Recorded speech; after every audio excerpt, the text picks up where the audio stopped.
This is fushigi, and there's a few things that you should know about your fushigi ball. First is that before you attempt any sort of the manipulations that you'll see us doing today, you should watch the DVD and learn, because the ball does not float on its own. You'll need to learn some very simple fundamentals before you can create the illusion of levitation and gravity defiance. Fushigi makes it possible to create the illusion of levitation through simple motion.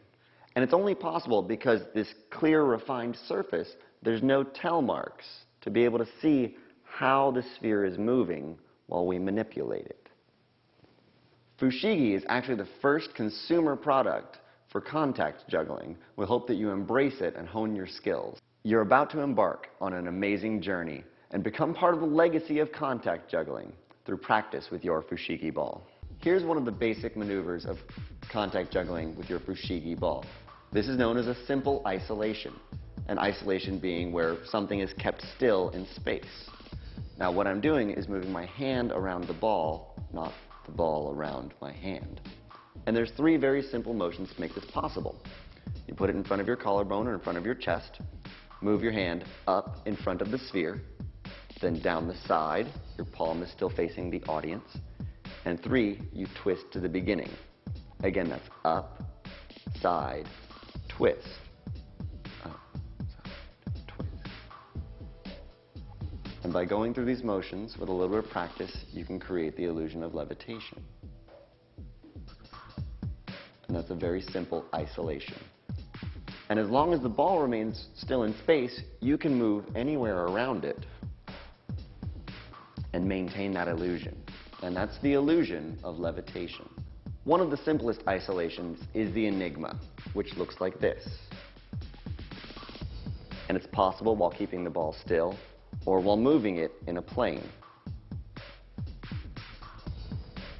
The steps to learning the enigma start like this. You put it comfortably in the palm of your hand, the other hand on top. Move it up a thumb and forefinger. You have to keep pressure on the ball in order to keep it to stay between your fingers. You switch which thumb and pointers are on the ball and roll it back down. We're back to right where we started, and we begin again. You simply move it up your thumb and pointer finger, switch, and back down. The ball actually seems to be rolling in this direction because it keeps switching the contact points with your hand. But instead of rolling, we create that illusion as the fushigi ball is held in space. And that's the enigma. Here's ringing the towel. With your acrylic on top of your fist, put the other hand on top, move it to the bottom, and then gently glide the ball across your fingers. And the motion's kind of reminiscent of ringing a towel. You can also stay there, and the illusion is still sound as you're doing the ringing the towel. And that's ringing the towel. Next, we're going to teach you this, which I call an ice cream ascension. And it's kind of a silly name because, well, when I'm holding it like this, it reminds me of an ice cream cone. And you can do that in both hands, just moving it from pinky up to the fist of your hand. And if you do that, you can make the ball rise up, or an ice cream cone isolation, where it stays still in space. And that's the ice cream cone ascension and levitation.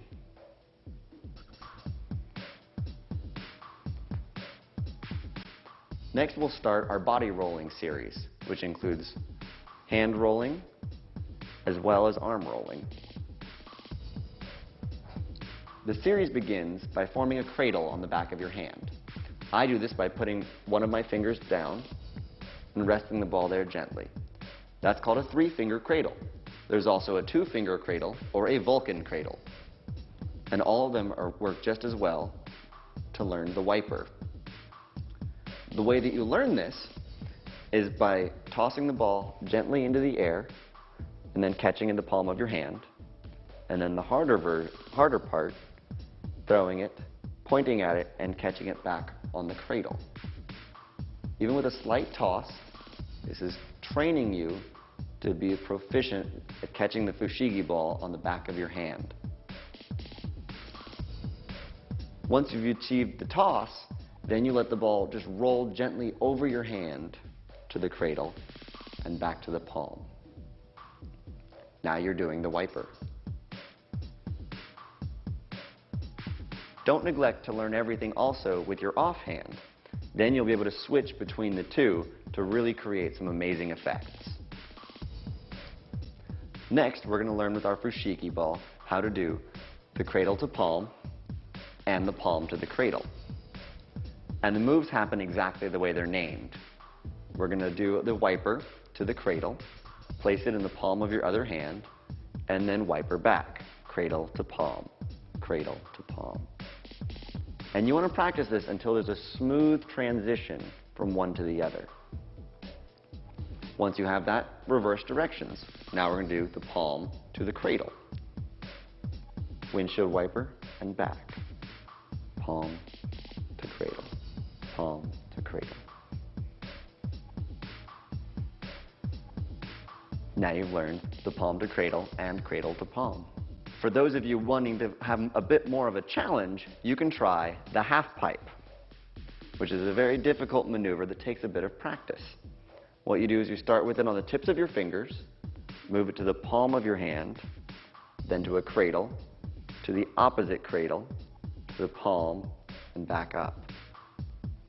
Repeating these motions, and you're trying to create a fluidity of motion. So the ball seems to be moving on a track of its own, as if it was in a half pipe. And that's the half pipe. Here's a simple trick. This is called the finger flip. And what we're going to do is make the ball jump, move your finger around it, and catch it back on the palm of your hand. It looks like this. It's very quick, very easy. Deceptively so. It will take a little bit of practice. And that's going from the ice cream cone position to the cradle, almost around your finger. We can do the same move in reverse. Then we call it the Pilfregnif. For those of you who like spelling, that's finger flip in reverse. So now you've learned the finger flip and the Pilfregnif. Next, I'll be teaching you a prayer pass, or a prayer hold. You get into this position simply by having the fushigi on the tips of your fingers, putting your hands together, and squeezing gently. The ball should rise to the top, and you precariously balance it on the tips of your fingers. From this, you can do a simple prayer pass, which is where it's actually handed from one palm to the other, simply from my right palm to my left and back. Or the true prayer pass, from one cradle all the way across to the other.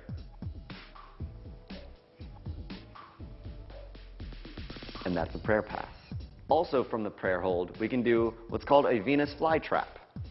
And what happens is, you drop the ball to one palm, do a palm-to-palm transfer, and back up to that prayer hold. You can keep it going there, and the motion reminds us of a Venus flytrap.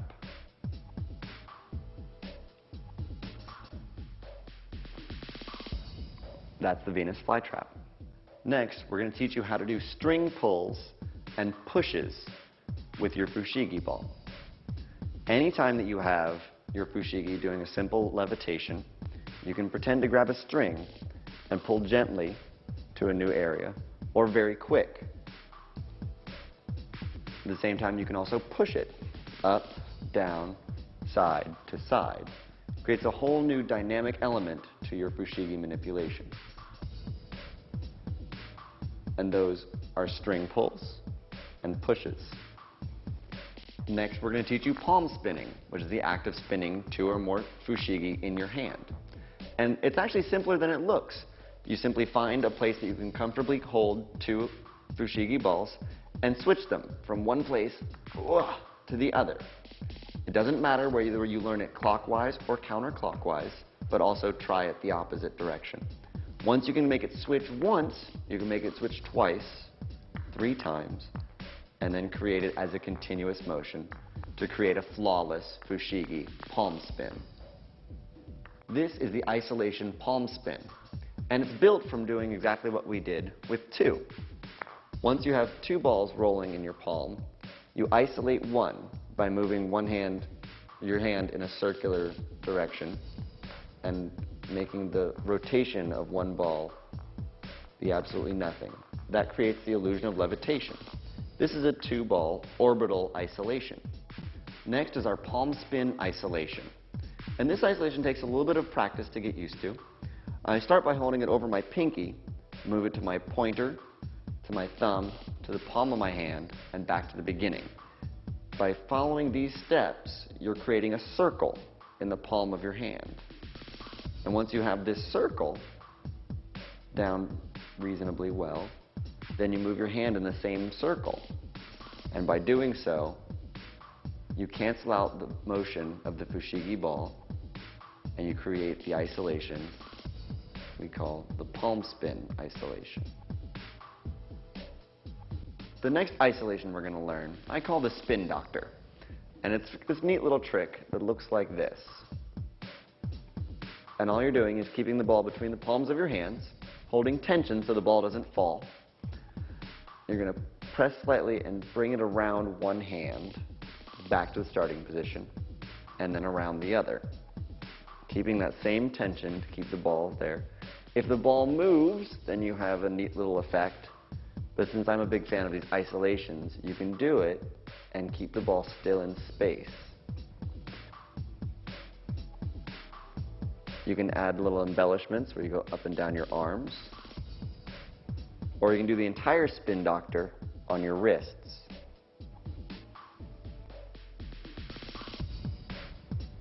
There's the spin doctor. We're going to teach you the UFO. This one's a little out of this world. And all that you do is take your fushigi, put it in a diamond shape between your hands, and you kind of press on it so it can't fall out. And then you simply move your arms, rotating around the ball, either to the front or you can reverse. You can even go up and down. And if it starts to slip, you can correct it, and that creates the illusion of the UFO. That's unidentified fushigi object. What you can learn to do with fushigi is limitless. Once you've mastered everything on this DVD, you can even learn to palm spin 3 balls, make a 4-ball pyramid, and even do the chop.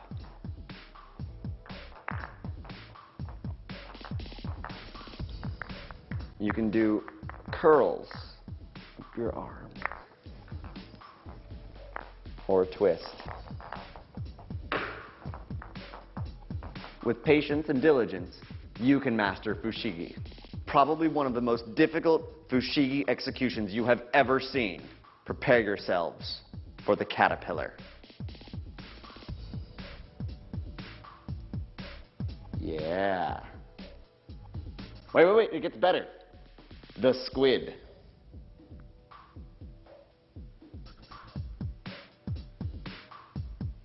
And for a limited time only, available on this DVD, the jellyfish.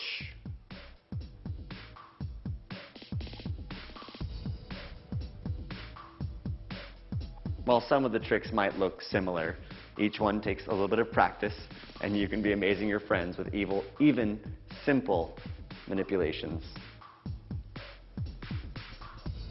Next, we're going to teach you a difficult body roll called a chest roll, because I'm going to be rolling the ball on my chest. It also helps to have already mastered arm rolls forward and back on both hands, because we're going to be attempting this. You see, the first part is that first arm roll that we learned going up, and then your offhand going down. What we're going to do is guide the ball to our elbow, catch it on the shoulder, push it across the chest, and guide it down the other hand. This will take a few attempts to learn, but with practice, you can do a chest roll.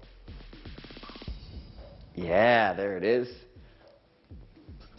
Perfect.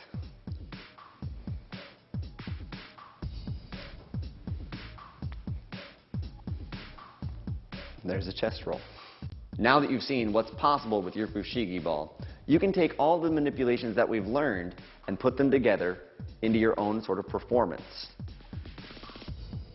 You can do the simple isolations into more complex routines, as well as all the body rolling that you've seen us do.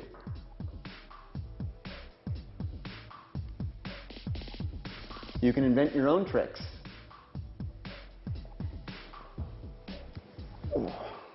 The possibilities with Fushigi are endless.